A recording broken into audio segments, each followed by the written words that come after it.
This is Corey Willis with PPEI, and you're listening to the Diesel Podcast. I'm Adam Blattenberg from Diesel World. This is Dan, owner of D&J Diesel Performance. I'm Braden Fleece, and you're listening to the Diesel Podcast.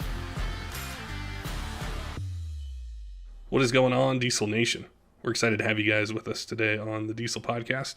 Today's episode is going to be fun. We got a message on social media from Jillian, and she owns a 6-liter Powerstroke, and we're going to be talking to her about the truck and her passion for driving a diesel and just why and how the ownership of her truck just fueled a passion for not just that but also the industry as well. And she works in the diesel industry, and she had some really great points about marketing and branding for diesel shops, for diesel companies. And we know that it's a hot topic with changes that have happened recently with emissions compliant parts and product certification and things that have gone on. It's changing the business plans in a way. And there's business owners out there that are wanting to stay ahead of the curve. They're wanting to make sure that the brand that they've built, or if they're just starting out, how do they find potential customers? How do they use social media to their advantage? So Jillian has a lot of great points, and we're going to be looking forward to going through those. Before we get to the podcast, though, we want to remind everyone there's still a ton of holiday sales going on right now. Dan's Diesel Performance has some great ones. If you're looking for a drop-in turbo, there's transmissions, tons of different things. Make sure you go to dansdieselperformance.com, check them out, see what they got.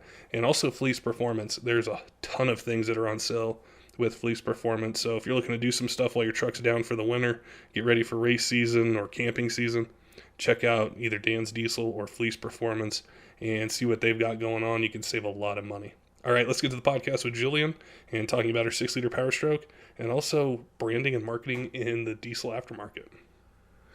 Jillian, welcome to the Diesel Podcast. I appreciate you reaching out to us on social media to chat with us about not just your truck, but some really cool ideas and some insights that you have for the diesel industry, and I'm looking forward to chatting today. Absolutely. I'm looking forward to that as well. I wanted to start with your truck because I know you're really passionate about diesel performance, your vehicle, and we love to be able to get some diesel stories and backgrounds, to our listeners before we jump into all these different topics and the rest of what we have planned for this podcast. But I wanted to ask you about your truck, when you got it, what kind it is, and the modification process and the ownership experience that you've had with it. All right. Yes, I do. I love my truck. So I got my truck it was February of 2019. Bought it with just around 275,000 miles on it, and drove it. Didn't really do any kind of modifications to the motor. Did your standard, oil change with my preferred oil, did my fuel filters, just like basically learning the basics. It was my first diesel. Although my husband maintains quite a number of them and a fleet of 11 diesels, this personally was the first one I'd ever driven for an extended period of time and owned. So I was driving it, and it started to make some kind of weird noise, and my husband couldn't figure it out, and we took it to a couple of friends of ours, and they listened to it, they scanned it, they looked at the numbers, they looked at, everything from my monitor that I'd recorded while driving, just in kind of different conditions, and nobody could figure out what was going on with it. And so one day, driving down, head on down to the store to get something, and I pull off of the highway, and all of a sudden, the truck just starts making this horrible noise, like it is crunching on bones inside. And so I pull off to the side of the road and shut it down, which I kind of regret a little bit, but I didn't know what else to do. So I shut it down and kind of checked everything out, and I couldn't see anything aside from like a small oil leak coming from the head gaskets, and it just didn't exactly know where it was coming from. But nonetheless, I got back in and decided I would try and start it again, and crank no start. I'm looking at the monitor, looking at the FICM, looking at, ICP, looking at any possible number that is coming up on the scanner to try and get some sort of idea of what's going on. And I start thinking like maybe I sucked the filter on the IPR. Like I'm not exactly sure, but to no avail, crank no start. No, nothing would fix it. And so called a buddy, hey, grab the flatbed, please come down and get me. Comes down, grabs my truck, we take it to the shop, get the bed and the cab separated, pull everything apart, and it turns out the injector 7 that had been getting a misfire that we swapped out had a bad lifter in combination with a bad low pressure oil pump. And I blew my motor, and I was actually quite sad. But what was a horrible situation turned out to be an amazing situation because it gave me the opportunity to tear the motor down with my husband and to actually learn about the difference between a diesel and a gas job, because I have wrenched on gas jobs my entire life. And he just took it apart piece by piece and started showing me what had happened internally and kind of just like the damage that had been caused to the cam and, you know, how it happened and, you know, just the basics of things. And then I started reading, you know, my little manual downstairs on servicing 6 liters and 7.3s, and I just became completely engrossed with learning about my motor. It tends to happen like that. It's just something where there's this excitement and this, I don't even know what to call it, but it's like we want to know everything we possibly can about the engine or a part on the truck, and it's where I think all diesel enthusiasts, like, we start right at that point. And so I think a lot, myself and our listeners, we're really going to identify with that point that you made about just wanting to learn as much as you could. Yes, it was this passion, this just like extreme desire to learn about it. So when I tell people what I drive, they have a mixed review, and I don't care what you drive. Like, all of us diesels, we can all hang out. But my preference is my 2005 6-liter Powerstroke, and it is my baby. I take care of it like no other vehicle I've ever owned.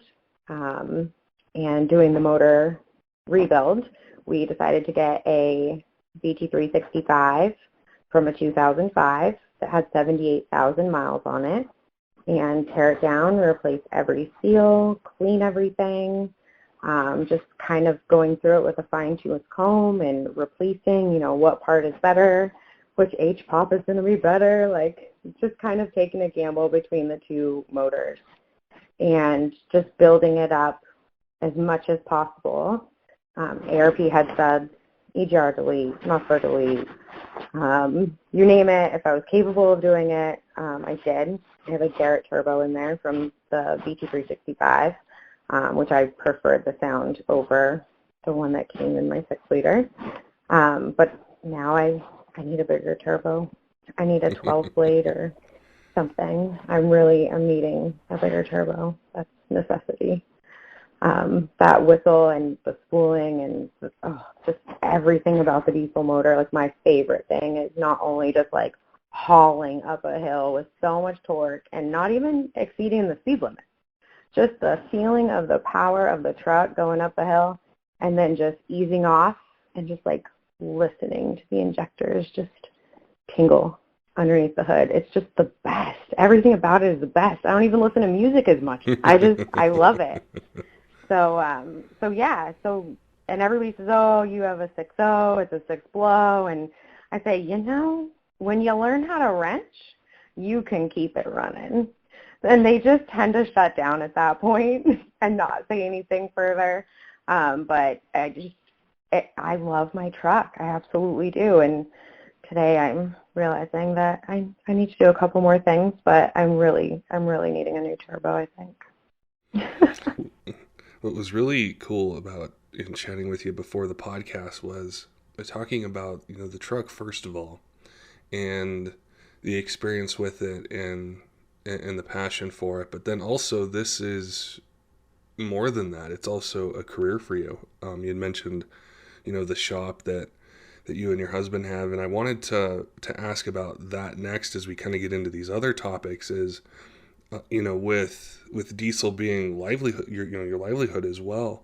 What are some things and some experiences you have on that side of it as far as, trucks that are coming in and out of the shop and fleets that you guys are servicing and just the experience as a business owner in the industry? So I would say my husband's business, we started 5 years ago. He had been wrenching all of his life. He had no designation between gas or diesel really prior to opening his business. He had an affinity for both, but he was way better with diesel motors. And so starting his business, he has a fleet of 11 buses that he keeps running, 4 of which are 6 liters. The rest are a variety of different things. Cummins, there's a Mercedes bus that runs a Cummins, or Internationals, a few things going over there. But I am in and out of the shop all day long, out of the shop running parts, going to hunt things down, going to pull parts in a U-pull yard if that's what it takes. He sent me to Rhode Island before to this incredible U-pull yard that has all white shells underneath the cars. And so all you see is white everywhere with all these cars stacked up. And that's pretty cool. So I do all the parts ordering, and then as much as I can, I am out wrenching with him. Anything that comes in that has something I'm capable of working on, or even if it is just going out and watching him work, I've learned you don't ask questions until afterwards because he stops working to answer them, and then that's not very good productivity in the shop. So I just watch, absorb as much as possible. I listen to your podcast. I'm in love with Diesel Tech Ron. I know he's passed away, but he recorded on YouTube just so many different videos about servicing and caring for your diesel, little tips and tricks there. So I am in the shop wrenching as much as possible, not so much just, on my truck, but just on anything that comes in. And anytime any of the buses go down on the road, my husband has to jump in the truck and go and fix them. And most times, if I don't go, we don't get to spend any time together. So I will jump in the truck and go with him, and I'm right there on the side of the road holding the flashlight, grabbing tools, replacement parts. I can bleed brakes like nobody's business. Slack adjusters and air brakes. I mean, you name it. Like, I'm right there with them, and just learning a multitude of the different complexities between a diesel motor and anything else. I mean, even down to small engines, like when I tore my four-wheeler apart last year. So it's just, I live for it now. And even my 9-year-old daughter, she sits in the back seat and she's like, roll call. She cannot wait to go up a hill and, just hear everything kick in and just see that trail of black smoke come out of the back of the truck. That is her favorite. And it's almost a family affair, but I mean, for me and my husband, if I wasn't in the shop with him, we wouldn't see each other ever.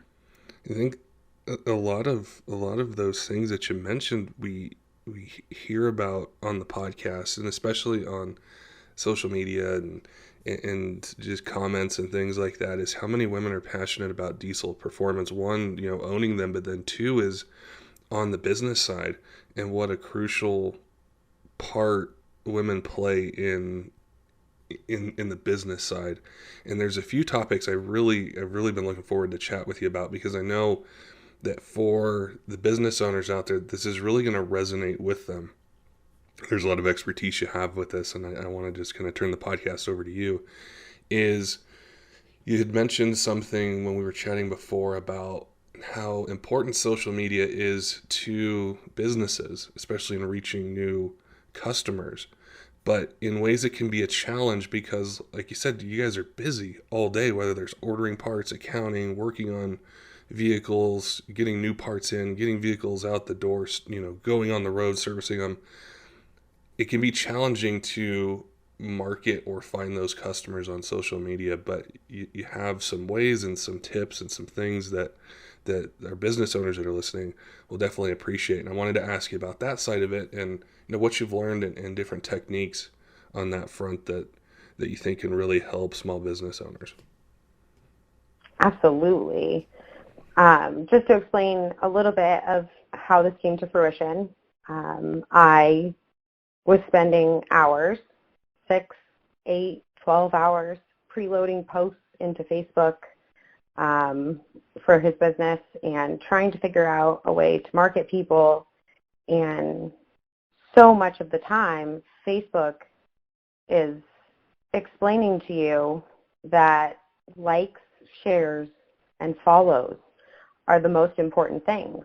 And in fact, when you pay for an ad to be, promoted within social media, the analytics and the metrics that they give you mainly fall around likes, shares, and follows. And when you actually spend a considerable amount of time entering stuff into Facebook to preload to create a digital presence, quote unquote, I call it your digital doorstep. It's like decorating your business on the outside, but doing it online instead. That you never know if the stuff that you're taking time and putting effort into is actually the stuff that's going to attract people to your business. And you wonder if you're spending this time or money, marketing dollars, appropriately to bring people in. And unfortunately, a lot of times when you pay for a promotion on Facebook, Instagram, any of those others, your friends and your supporters that are already cheering you on are liking and sharing those promoted posts because they're excited for you.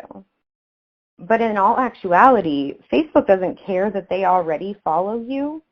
They are still charging you for those friends to have liked, shared, or followed on those posts that you pay to promote.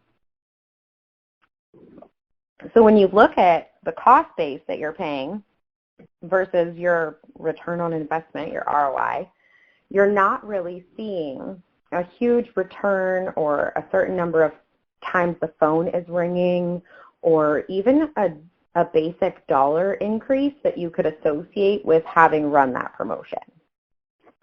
And our shop doesn't have a huge marketing budget. I mean, I'm not going to lie to you. For the most part, our marketing budget consists of whatever my time is worth to do the work. Just one of those happy wifely duties that falls into being also a business owner and a responsible one. And it was just so frustrating to not be able to know whether or not I was doing it right and not being able to know whether or not I was increasing our exposure. And not thinking about how not only were these 6, 8, hours that I was spending devoting to Facebook a waste, but I also wasn't diversifying myself across multiple platforms as far as his promotions went. It was just Facebook. Of course, there was an Instagram account, but that's just really pictures of, things that we have been doing in the shop. And it wasn't anything directly business related. It was just like, hey, check this out, it's cool, I thought you might like it, and we'd share it. But it wasn't really a business opportunity. And so to think about having to not only worry about promoting Facebook, but promoting Instagram, promoting onto LinkedIn, it becomes overwhelming to think of how much time you actually would need to spend in order to cover all your bases, quote unquote. So my husband says, why don't you create an app? And I'm like, oh, there's no way. I can't create an app.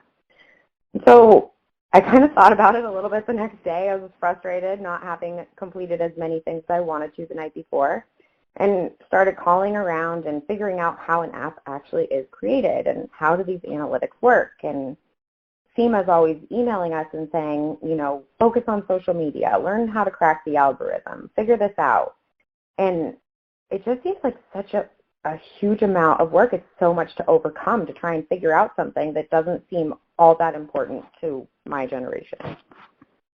So I finally called this company that had proof of concept on multiple platforms and got to talking with the CEO of the company about what I had been thinking of. And he said, we had originally thought about applying this algorithm that we have basically cracked the social media code on the automotive level. He's like, and with your inundation in the market and your capabilities and your knowledge, we could really turn this into something incredible for the industry. And so I started working with them about 5 months ago to create a platform that puts original content across multiple social media platforms on a daily basis for businesses small and large. There's a business-to-business and business-to-customer end of things. So it embeds your Instagram hashtag, it embeds your company logo, and it creates content based on the customers that you want to attract to your business and the types of services that you offer. So we started testing, running it on my husband's business as a guinea pig, and we're seeing a lot of changes. We're hearing a lot of phone calls from people much further away who are willing to drive because of what he specializes in, and really reaching out for different levels of service. And I thought, wow, this is really cool. This isn't just like your normal, social media posting. You could pay thousands of dollars for people to create original content and post it to your page, and I've just never seen it have this sort of effect. And so talking to the CEO, he says, oh yeah, you have to have original content posted on a regular basis across multiple platforms. He says, because if you don't have that, it never rates you any higher or pushes your company up any higher. It's the reason why you can search for a company by name and find some place in like Guadalajara that has nothing to do with you, that isn't really the business that you needed, but they had original content on a regular basis across multiple platforms on a professional level. And so it populated them first because one of their keywords was in your search. So if shops were able to do that, it would put a level playing field out there. That blue-collar connotation for mechanics and shops and industry people in general, it kind of just relieves that feeling of, well, we're not equal because I haven't figured out how this whole social media thing runs, and I don't have thousands of dollars to employ someone or a company to do it for me. And that was my huge drive for things, was to level the playing field. Because the majority of mechanics, guys in the industry, they are so incredibly intelligent on such another level. But it might not be your normal engineering book smarts like you think of when you think a college-educated person. They're doing math and all these calculations in their head, and they don't even know that they're doing it. It's just happening because that's what really makes you good at figuring out the ins and outs of mechanics. And it seems unfair to say that they should divert any of their time to anything aside from what makes them great in the industry, trying to figure out the dynamics of social media. That's such a key point right there. I didn't mean to interrupt you, but when you were saying that, it was reminding me of so much of my own experience talking with shop owners or engineers, or whether it's a small or medium or large company, is exactly that. Is there's so much knowledge and expertise that's there, but it's not like, that time has to be maximized. And I think especially as a small business, is if you spend all your time doing social media posts and things like that and not working on trucks, it's not going to be open very long. And maximizing that time is what's so crucial. So I'm following along and I'm seeing where that need is, not just, in one particular part of the diesel industry, but in all of it. We all need that. Yes, absolutely. And the dynamics of things just across the board, whether it be diesel or some other specialty, the dynamics of the way the industry works and, the people involved, it's like a big family of similar people. And the need is there across the board, especially when it comes to branding.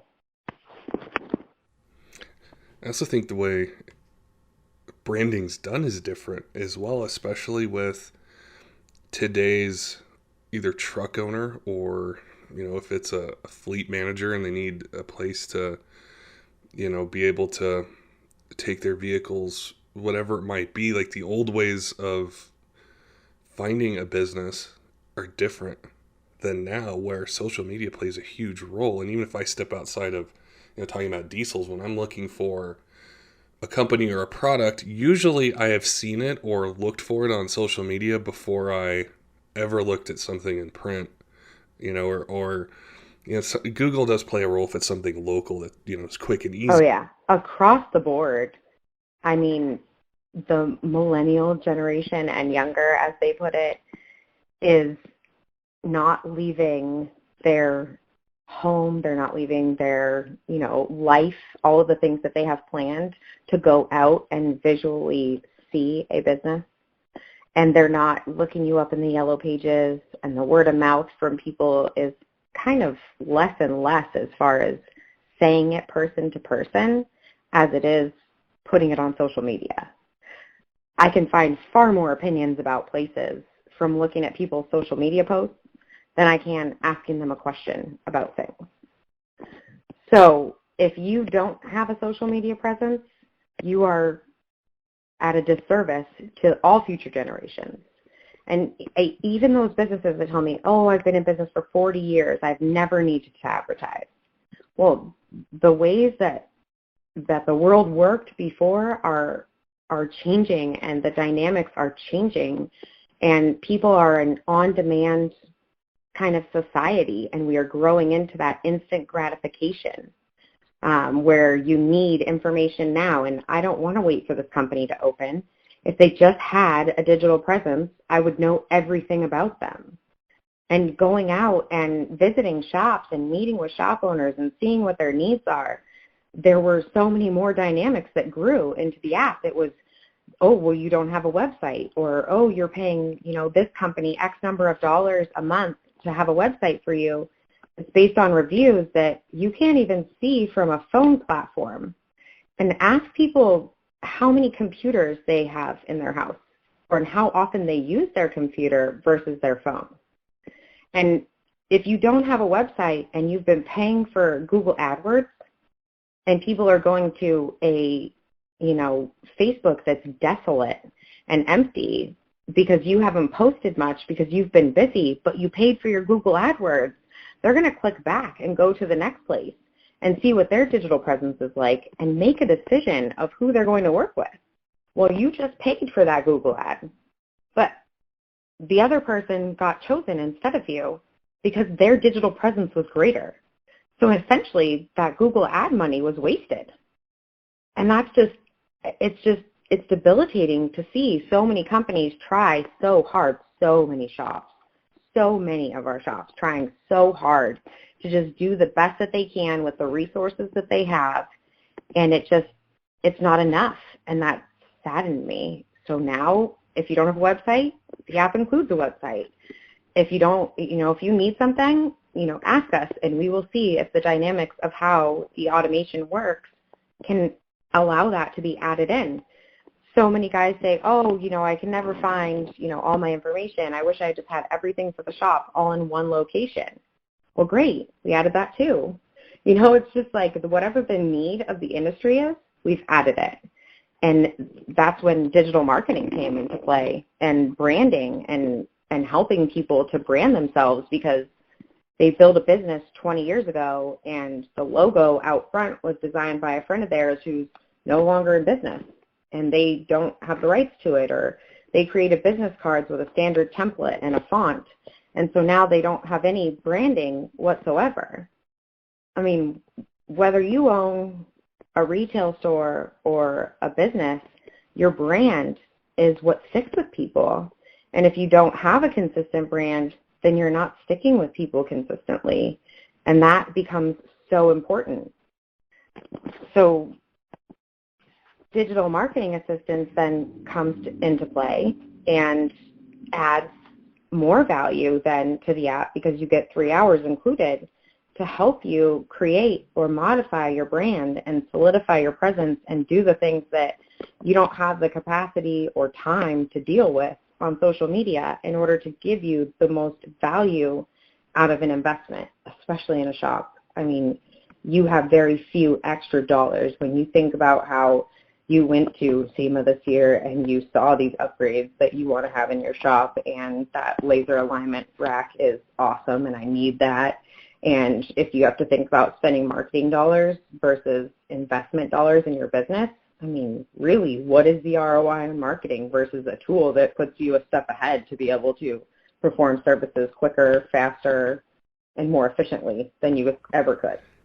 Yeah, and I was just thinking of that. It's like we also get to that point where, you know, we have a guest on the podcast and we're talking about stuff beforehand, and they're like, "Hey, I just got all these machines in my shop. Now I need to pay for them. Now I need those machines to give me a return on my investment." And it's like, okay, and I think especially now in the diesel truck community and industry, there's a lot that's been changing, and we've done episodes about, you know, emissions requirements and enforcement and different things like that. And there's a lot of shops that are out there that may have been more focused on the performance side and done a little maintenance. There's some that have just done mostly maintenance, did a little performance. And you had mentioned in modifying the branding, or, you know, even rebranding and how to do that. And I wanted to ask you for your experiences, because you had a really good story about a shop that was kind of in that position and ways they're able to use social media and an online marketing presence and even a storefront presence to be able to show and kind of change that as the market in the industry has been changing. Oh, yeah, absolutely. So there's a shop here locally, and when the app first started getting off the ground, I went to visit them. I started talking to him about it, and he says, you know, we tried to rebrand ourselves. We put a new sign out front, and it says, you know, truck services and fleet management. And I said, oh, you know, everybody in town started talking about the company had been bought out because it just said home of NPD instead of, you know, NPD having top bill as it always had. It had that, you know, idle status going on with it. And I said, well, you know, people don't understand. Performance doesn't pay the bills. Performance, you know, pads your social media postings, but it certainly does not pay the bills on a regular basis. There are not enough performance modifications being done to vehicles on a standard amount of time that is in need of only performance. If you own a performance shop, you will find that out. Maybe not in the beginning, but as you go along. And when he started his shop, you know, at 24, 25 years old, that, you know, Northeast Performance, that had that ring to it. It had that feel. It had that, you know, torque that a diesel motor has. It punched it for him. And now he's not reaching the clientele with the fleets that need maintenance and the regular maintenance on people's diesel trucks. And so when he tried to rebrand himself, it gave this alternate view that his company had instead gone under, instead of that he was trying to expose the end of the industry that pays the bills. And so when we came together in collaboration of trying to figure things out, we discussed a lot about unifying the brand and bringing the Northeast truck services together with Northeast Performance Diesel in a more cohesive manner in order to still attract everybody who's attracted to that green NPD sticker, to also understanding that fleet services and maintenance are offered here as well. And then it also sparked adding in more informational posts to people who aren't in the industry regarding the different modifications that you can and cannot make to your vehicle and the maintenance items that are slacked on when people are more focused on performance. And so we've cohesively come together to create this Northeast Truck Services and Performance Diesel instead of doing away with the performance and kind of sandwiching it down at the bottom and, pushing it down and giving top bill to the truck services, he is, remaining true to his original NPD logo and incorporating the truck services into it so that he can be sure that he is attracting fleet maintenance and paying the bills and letting people know that, listen, if your diesel needs an oil change, if you need anything, please come and see us here. It is not just for performance reasons.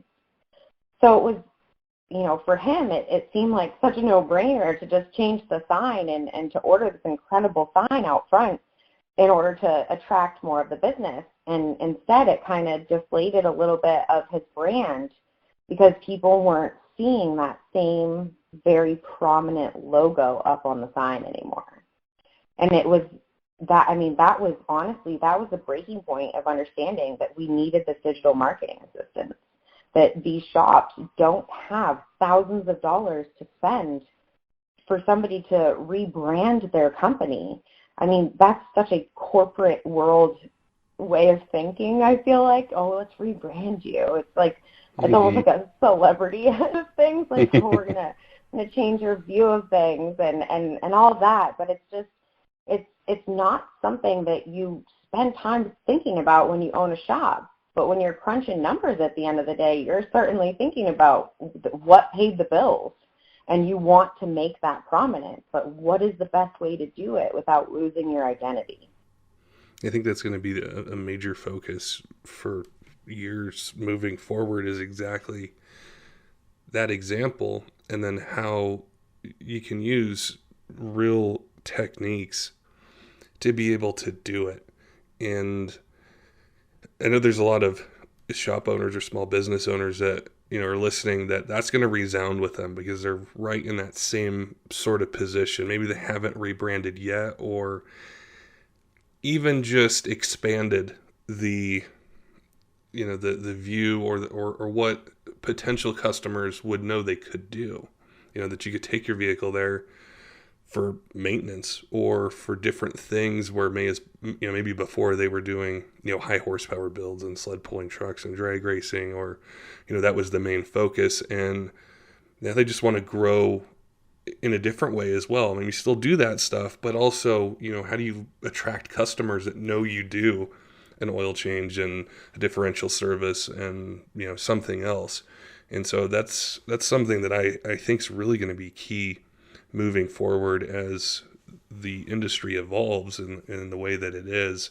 And it's exciting to see the way that you were able to help them or help him and kind of give, really the automotive industry, the mechanic shops, the small businesses out there, help them compete, because it's the future and it's the viability of not just one business or a handful of them. It's the whole thing, is how do we maximize our time and have engaging, well thought out social media and content as well, that we're able to get customers, let them know who we are, what we do, and be successful at it. And that's really the future of it. And I'm excited to see it. I'm excited to see it happen. I'm excited for these things that you just talked to us about, what it does for small businesses. Absolutely. Leveling the playing field. And even, how many shops have I been into where the shop owner's like, I keep getting these emails from LinkedIn telling me to come sign up for LinkedIn, and I have a connection on LinkedIn, but I don't even know what LinkedIn is.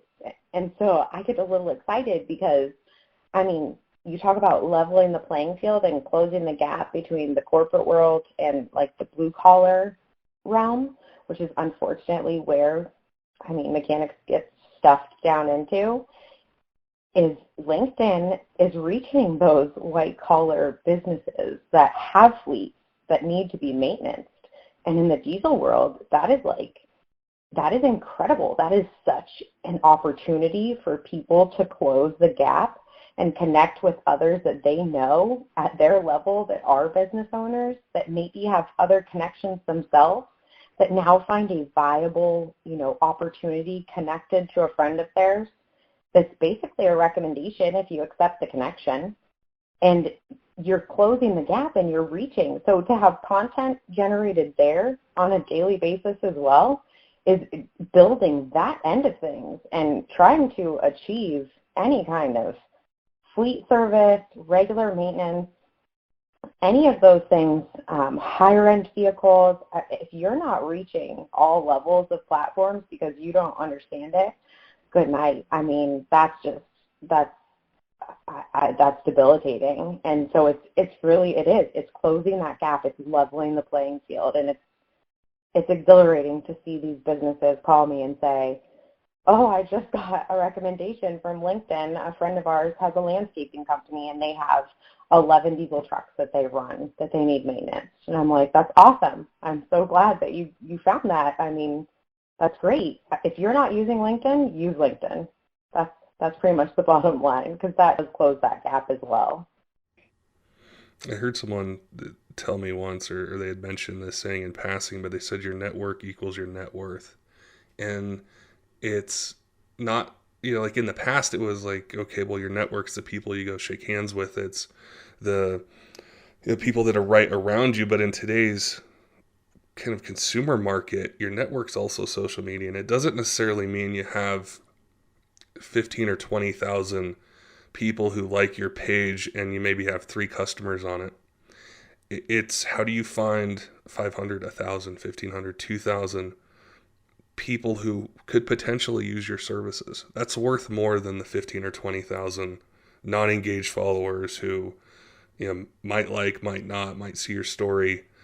That's not going to keep your business open either. So it definitely has to be focused, and there needs to be a strategy behind it. And this podcast was really cool to chat about this because it's something that we're all interested in, even for our listeners that they're not in the diesel industry. They might have their own business in something else. They might be in a similar situation in another industry and are like, I've been thinking about this myself. So it's a way to tie in a concept to any sort of business, any sort of way of living that people are making, and then also relate it back to what you and I started with on this podcast, which is we're passionate about diesel trucks.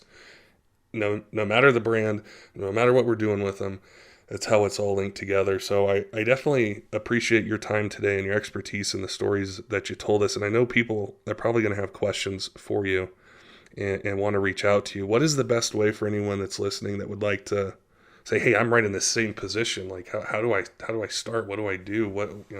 How do I not make any mistakes while I, rebrand or expand what I offer my customers? Oh, yeah, absolutely. You can find me on Facebook very easily. It says Jillian Olsen, Car Wizard. It's car-wizard. You can absolutely find me on TikTok or Instagram. They're all Jillian _ car _ wizard. But that's usually social media is the quickest way to get to me. Or you can email me, Jillian at applica-solutions.com. Well, again, Jillian, I appreciate you reaching out to us on social media. We always check messages, and it's so convenient for us to be able to quickly connect with people. And we appreciate you not just listening to the podcast, but then also saying, hey, I have some ideas, and there's some things I think your audience would really love to hear about the diesel industry and the automotive industry. And this is definitely a very value-filled podcast. I had a great time chatting with you. And I think what you're doing is fantastic, and I know it's going to help a lot of companies out there. Yes, thank you. That is where my heart is at, is making this a level playing field and exposing the actual expertise of the company, which is, your diesel performance companies, anybody out there wrenching, anybody, even those guys that are still studying in school and thinking about what they want to specialize in. Pick diesels. You get big tools and you get paid really well. So. Don't forget, diesel fans, make sure and head on over to dansdieselperformance.com. You can save a ton of money on drop-in turbos, transmissions. They have a ton of things that are on sale. And if you have any questions, just give them a call. The crew over there, they're more than happy to chat with you, learn more about your truck, your goals for what you want to do, and make sure you get your truck set up right. And also fleeceperformance.com. Fleece has nearly everything on sale leading up to the holidays. So if your truck's down for the winter, or just want to save some money, get ready for camping season and stuff next summer, make sure and check them out. You can save a ton of money. Till next time, keep the shiny side up.